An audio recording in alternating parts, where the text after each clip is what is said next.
شروع اللہ کا نام لے کر جو بڑا مہربان نہایت رحم والا ہے۔ سو تم لوگ اور جن کو تم پوجتے ہو اللہ کے خلاف کسی کو بہکا نہیں سکتے مگر اسی کو جو جہنم میں جانے والا ہے۔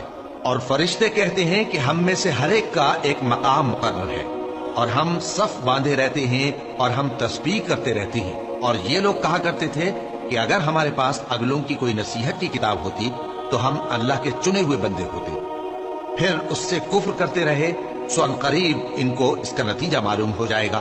اپنے پیغام پہنچانے والے بندوں سے ہمارا وعدہ ہو چکا ہے کہ وہی مظفر و منصور ہوں گے اور ہمارا لشکر ہی غالب رہے گا۔ تو ایک وقت تک ان سے منہ پھیرے رہو اور انہیں دیکھتے رہو، یہ بھی عنقریب کفر کا انجام دیکھ لیں گے۔